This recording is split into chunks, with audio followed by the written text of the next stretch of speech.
Hello guys, welcome back to this channel. Guys, इस video में हम बात करेंगे वोडाफोन आइडिया लिमिटेड के ऊपर। लेकिन शुरू करें उससे पहले आपसे रिक्वेस्ट करूंगा कि अगर आप इस चैनल को फर्स्ट टाइम देख रहे हैं तो सब्सक्राइब करके बेल आइकन को हिट कर लीजिए ताकि वीडियोस की नोटिफिकेशंस आपको मिलती रहे और आप सबसे पहले उसे देख पाएँ।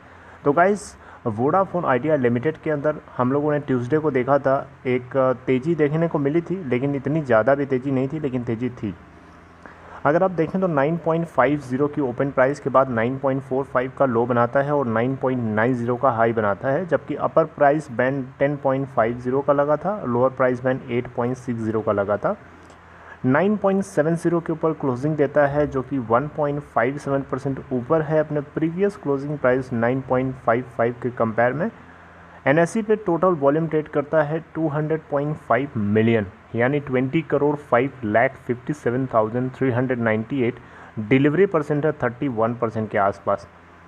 वहीं हम बात करें बीएसई के ऊपर तो वहाँ पे भी बहुत ज़्यादा वॉल्यूम ट्रेड होता है, 5 करोड़ 22,19,133, जिसमें से डिलीवरी है 29.93%।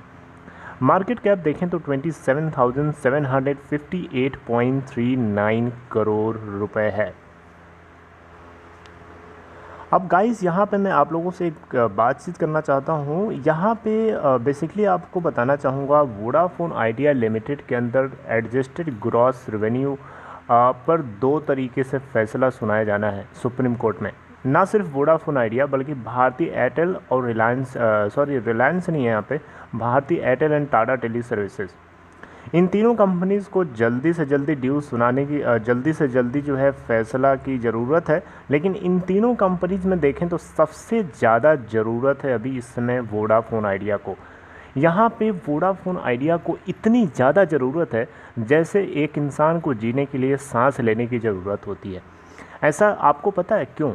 ऐसा इसलिए क्योंकि यहाँ पे कंपनी के अंदर फंड को रेस करने की जो बात करी गई थी, जो फंड कंपनी को फंड करने वाले हैं वो इस बात की टकटकी लगा के बैठे हुए हैं, इस बात की उम्मीद लगा के बैठे हैं कि वोडाफोन आइडिया को सुप्रीम कोर्ट में क्या राहत मिल जाएगी। एडजस्टेड ग्रॉस रेवेन्यू में जो एरर पॉइंट किया गया है, क्या उस एरर को सुप्रीम कोर्ट एक्सेप्ट करेगा? सबसे बड़ा क्वेश्चन है। और इसी क्वेश्चन के चलते वोडाफोन आइडिया के अंदर फंड नहीं आ पाया। मुझे ऐसा लगता है कि फंड नहीं आ पाया अभी तक, इसके पीछे सबसे बड़ी वजह यही है। तो वोडाफोन आइडिया सुप्रीम कोर्ट का मुंह देख रहा है, और सुप्रीम कोर्ट पता नहीं वोडाफोन आइडिया का मुंह देख रहा है या फिर उसको टाइम ही नहीं मिल पा रहा है। दोनों बातें हो सकती हैं, क्योंकि यहाँ पे अगर हम इस एस्पेक्ट से देखें कि सुप्रीम कोर्ट इस बात की उम्मीद लगा के बैठा हो कि वोडाफोन आइडिया के अंदर क्या फ़ंड मैनेजर्स तैयार हो जा रहे हैं, क्या फ़ंड उसके अंदर देने वाले लोग तैयार हो जा रहे हैं, उसके बाद वो उसी के अकॉर्डिंग डिसीजन लेगा। I mean to say that कि यहाँ पे मान लो कि वोडाफोन आइडिया के अंदर फंडिंग करने वाले लोग हैं वो अगर तैयार हो जाते हैं, इस केस में वोडाफोन आइडिया के अंदर फंड आने की एक सोर्स हो जाएगा फंड का। तो कहीं सुप्रीम कोर्ट इस बात की उम्मीद तो नहीं लगा के बैठा है कि उसी के अकॉर्डिंग डिसीजन दिया जाएगा, राइट? ऐसा मुझे तो कम चांसेस लगता है, क्योंकि पहले जो जस्टिस अरुण मिश्रा थे, अगर वो होते आज की डेट में तो मुझे ये इस बात की संभावना ज़्यादा लग रही होती। लेकिन अभी आज की डेट में वो तो है नहीं, रिटायर हो चुके हैं, तो इस बात की उम्मीद मुझे कम लगती है। लेकिन फिर भी कहीं ना कहीं एक क्वेश्चन आ रहा था मेरे दिमाग में, जो आप लोगों के साथ मुझे लगा कि ये चीज़ जो है शेयर करनी चाहिए। आपको क्या लगता है, ऐसा हो रहा होगा? आप भी अपना चाहें तो कमेंट में अपना जो व्यू है वो मुझसे शेयर कर सकते हैं। तो यहाँ पे बेसिकली वोडाफोन आइडिया के लिए ये बहुत ही ज़्यादा क्रिटिकल सिचुएशन है।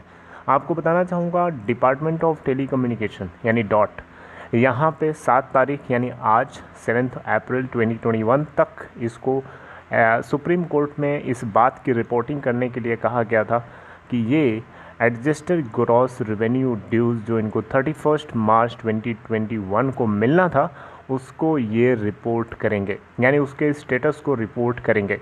तो अब उसके अकॉर्डिंग ही सुप्रीम कोर्ट हो सकता है फैसला अपना जल्दी से जल्दी सुना दे। इस बीच मुझे उम्मीद थी कि आज या कल में जल्दी से सुनाएगा, लेकिन ऐसा हुआ नहीं, जिसको लेकर के मेरे दिमाग में एक क्वेश्चन आ रहा था और मैंने आप लोगों के साथ शेयर किया।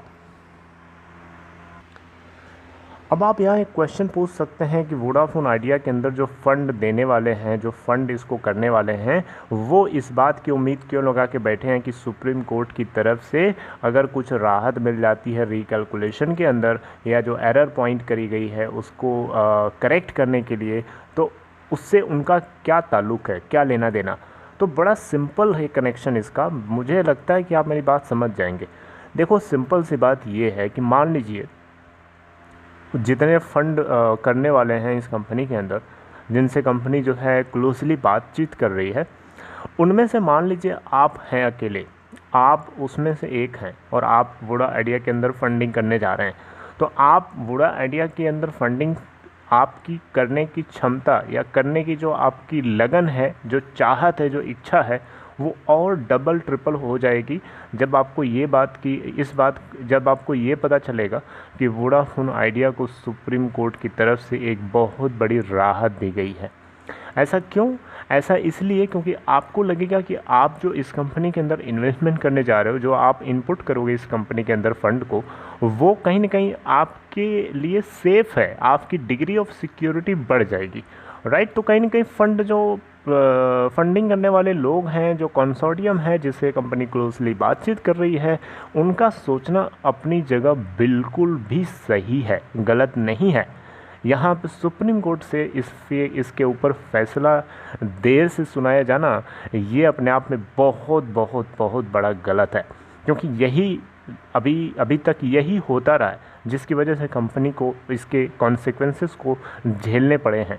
इतना सारा सब्सक्राइबर लॉस हुआ, आपको पता है सब्सक्राइबर लॉस कितना हुआ। पहले सुप्रीम कोर्ट में जस्टिस अरुण मिश्रा की तरफ से जजमेंट जल्दी पास ही नहीं किया जाता था, उसको रिज़र्व करके रखा जाता था, है ना। तो ये एक बहुत बड़ा मेजर कारण मुझे लगता है इस कंपनी के अंदर सब्सक्राइबर को इरोड कर देने की। अब ये इंटरनली जानबूझ के किया गया है, नोविंगली किया गया है, या फिर या अब इसके बारे में कुछ कमेंट करना थोड़ा मुश्किल है। गॉड नोज़ रिगार्डिंग दिस, अब उसके बारे में मैं नहीं कुछ बोल सकता।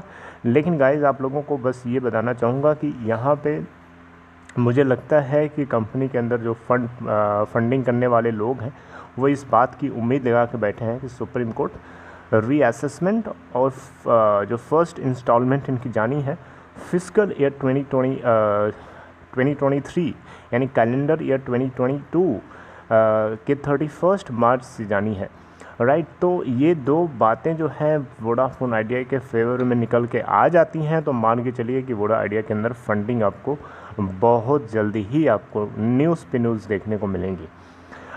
बस अब उम्मीद लगा के बैठिए, आप भी, हम सब बैठे हुए उम्मीद लगा के इसी उम्मीद में कि सुप्रीम कोर्ट जो है कुछ राहत दे दे इन कंपनीज़ को, right? So this is all about this video, guys. I hope you liked it. If you liked it, please give a thumbs up, and if you're interested to open Demat account, follow the link given in the description box of this video. See you guys next time. Till then, take care. All the best.